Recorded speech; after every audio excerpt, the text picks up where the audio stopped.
제주 간 하늘길이 다시 열려 경북 동해안 주민들의 제주도 여행이 쉬워지고 만성적자인 포항공항 활성화에도 도움이 될 것으로 기대됩니다. 포스코의 용광로 유해가스 무단 배출과 관련해 경상북도가 조업정지 10일의 행정처분을 사전 통보한 뒤 넉 달이 지나도록 후속 조치를 하지 않아 봐주기 의혹이 일고 있습니다. 추석 연휴 경북 동해안 주요 관광지마다 나들이객과 관광객들이 몰리면서 경주에만 20만 명이 다녀갔습니다. 여러분 안녕하십니까? 포항 제주 하늘길이 다시 열렸습니다. 제주 하늘길은 그동안 두 차례 열렸다가 닫혔는데 이번에는 대한항공이 노선을 개설했습니다. 경북 동해안 주민들의 항공 편의 증진과 함께 만성적자인 포항공항이 활성화될지 기대가 커지고 있습니다. 김기영 기자가 보도합니다. 제주로 향하는 대한항공 여객기가 포항공항 활주로를 박차 오릅니다.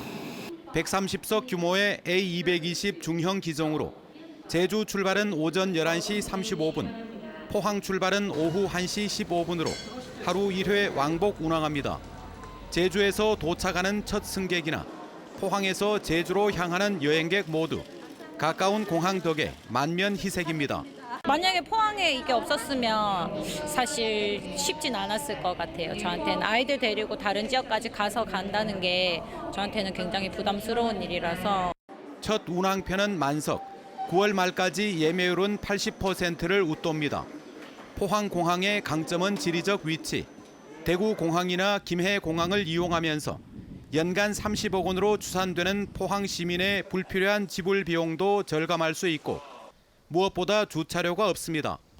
문제는 개업 효과가 끝난 이후입니다. 운항 시간이 한낮으로 여의치 않는 게 걸림돌입니다.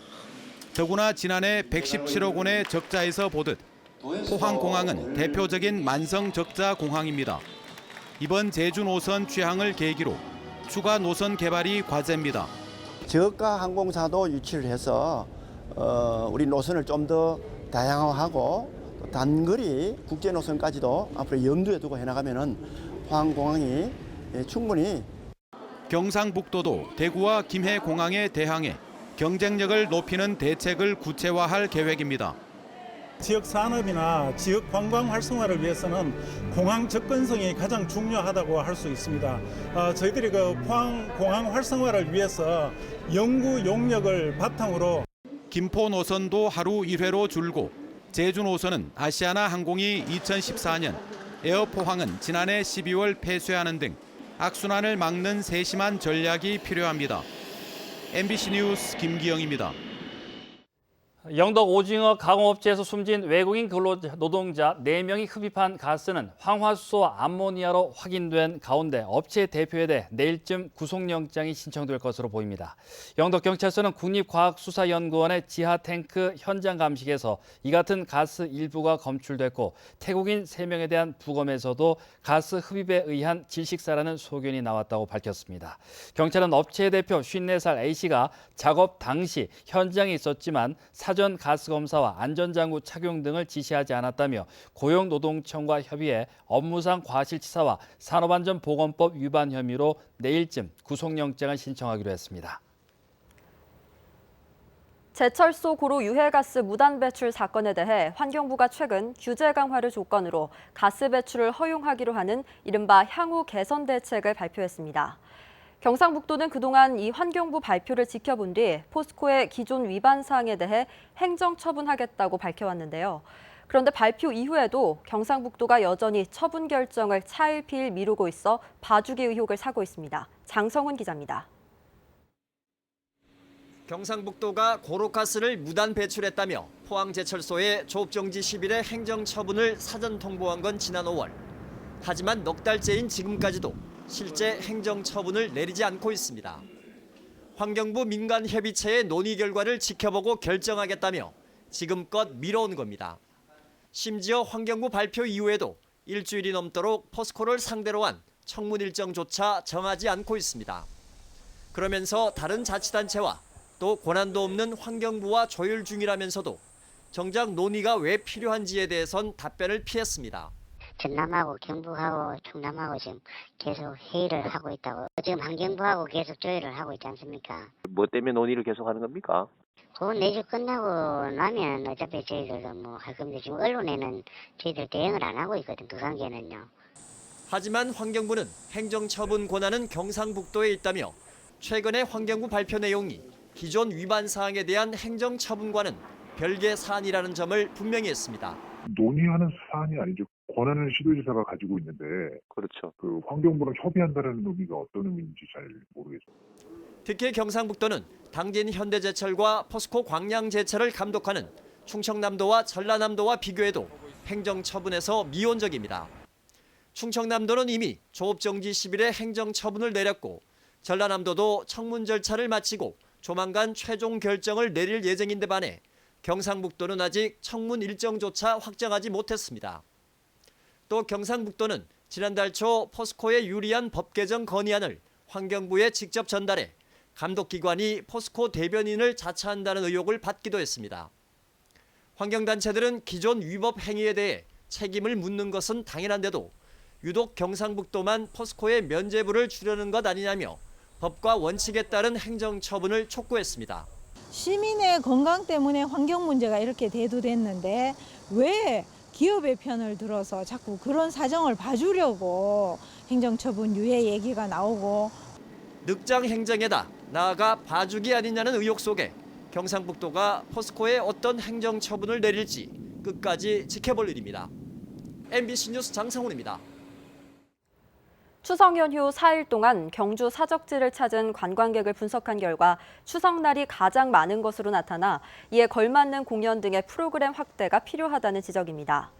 동궁과 월지와 대릉원 등 경주시가 관리하는 6개 유료 사적지 입장객을 분석한 결과 연휴 첫날인 12일이 11,000여 명, 추석 당일이 22,000여 명, 14일이 2만여 명, 그리고 15일이 9,300여 명으로 나타났습니다.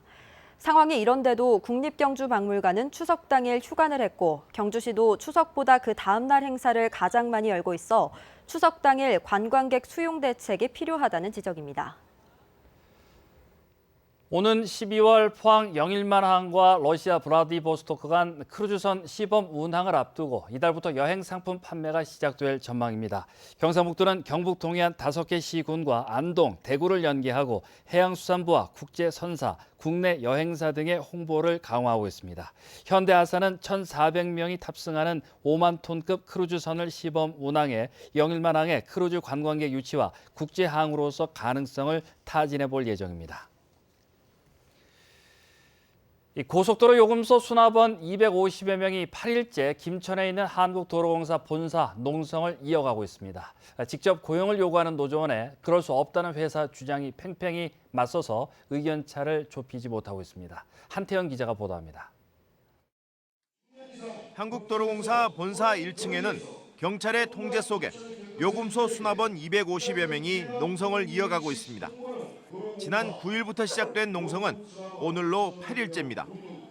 지난 추석에는 수납원들은 건물 안에서 합동 차례를 지냈습니다. 요금소 수납원들은 도로공사에 교섭 요청서를 3차례 보냈지만 입장 변화가 없다는 답변만 받았다면서 1,500명을 직접 고용하라고 촉구했습니다. 민주노총은 기자회견을 열고 경찰이 강제 진압을 한다면 문재인 정부가 노동자를 향해 벌인 전쟁에 물러나지 않고 투쟁에 나설 것이라고 반발했습니다. 지금 이 상황을 경찰의 강제 진압으로 끝낼 수 있다 생각하고 있는데요. 절대 그렇게 끝낼 수 있는 상황 아니고요. 수납원들이 지금까지 겪어온 모든 부당함을 지금 저희가 보여드리고 있는 것입니다. 도로공사는 지난 9일 기자회견에서 밝힌 대로 대법원에서 승소한 요금 수납원만 직접 고용하겠다면서 소송 중인 요금 수납원은 소송 결과를 판단해 조치를 하겠다는 주장을 되풀이했습니다. 노조 측에서 원칙적으로 전원 직접 고용만을 요구하시기 때문에 현재 평행선인 상태고요. 그 입장차가 좀 정리가 되지 않는 한은 현재로서는 당장 대화가 좀 어려운 실정입니다. 양측이 한치의 양보도 없는 원론적인 입장만 고수하고 있어 요금 수납원의 본사 농성은 상당히 오래 갈 것으로 보입니다. MBC 뉴스 한태현입니다. 영덕군은 수자원 공사와 함께 이달부터 내년 2월까지 15억 원을 들여 상수도 누수 방지를 위한 블록 시스템 구축 공사를 추진합니다. 블록 시스템은 배수구역을 권역으로 나눠 유량과 수압을 감시하는 체계로 이 사업이 완료되면 누수 지점과 누수량을 파악해 누수 탐사와 복구 작업을 합니다. 영덕군은 상수도 시설 노후화로 최종 공급 비율인 유수율이 55.9%에 불과해 지난해부터 국비 등 315억 원을 투입해 오는 2022년까지 시설 현대화 사업을 추진하고 있습니다. 포스텍은 2020학년도 수시 모집을 마감한 결과 330명 모집에 2,296명이 지원해 6.96대 1의 경쟁률을 기록했다고 밝혔습니다. 농어촌 전형이 7.8대 1로 가장 높은 경쟁률을 보였고 이어 일반, 저소득 가구 등의 순으로 나타났습니다. 한동대학교도 2020학년도 수시 모집을 마감한 결과 770명 모집에 2,898명이 지원해 3.76대 1의 경쟁률을 보였습니다. 사회기여자 및 배려자 전형에 234명이 지원해 6.69대 1로 최고 경쟁률을 기록했으며 이어 일반, 소프트웨어 인재 전형도 높은 경쟁률을 보였습니다. 지역 예술의 미래는 청년 작가들을 보면 알 수 있는데요. 경주 화단을 주도할 젊은 작가들의 전시가 이어지고 있습니다. 한 주간 문화 소식과 함께 박세아 아나운서가 전해드립니다. 기하학적 공간 속 녹색의 식물들. 벽을 향한 의자로 상징되는 작가는 불안한 사회에서 녹색의 위안을 얻습니다. 올해 대학을 갓 졸업한 신진 작가의 첫 개인전이지만 여러 공모전에서 두각을 나타내고 있으며 경주문화재단이 지원하는 경주작가 릴레이전 최연소 작가로 주목받고 있습니다. 제가 다녀왔던 공간들 자체를 제가 좋아하는 위안을 받을 수 있는 공간 자체로 다시 재탄생하면서 제 작품이 완성이 된 거고요. 이 경주라는 자연적인 환경도 제 작품에 어느 정도 영향을 끼쳤다고 보면 될 것 같습니다. 전통미술에 맥을 잇는 청년 작가들도 있습니다. 가는 붓으로 꽃살문의 나뭇결 하나하나에 공을 들이는 모습은 경건함이 느껴집니다. 불화를 배우는 젊은 세대는 줄고 있지만 전통을 이어간다는 자부심으로 대중적으로 다가가기 위해 노력 중입니다. 평소에는 이제 부처님이라든지 종교적인 특색이 좀 강한 이제 그런 작업을 하는데 단체전을 하면서 이런 악기도라든지 편안하게 다가갈 수 있는 그런 작업을 하고 있습니다.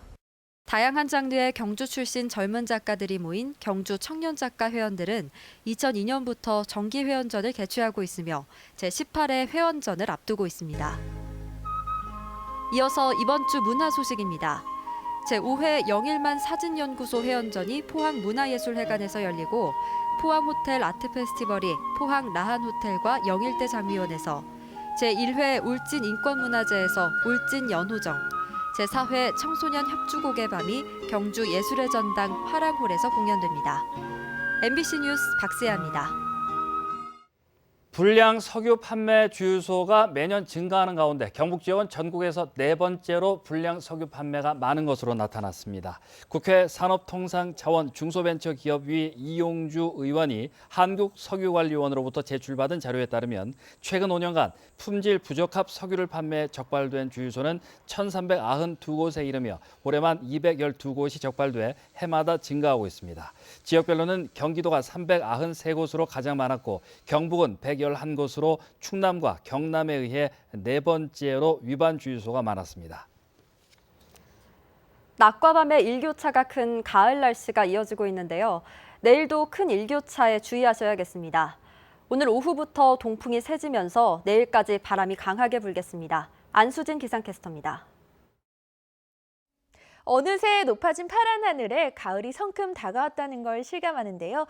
아침 저녁으로는 선선하지만 낮 동안에는 가을볕이 뜨겁습니다. 내일도 아침 최저기온 대부분 지역이 20도 아래에서 출발하면서 쌀쌀하겠습니다. 낮 동안에는 맑은 하늘에 볕이 따갑게 내리쬐겠고요. 기온은 평년 수준에 머물겠습니다.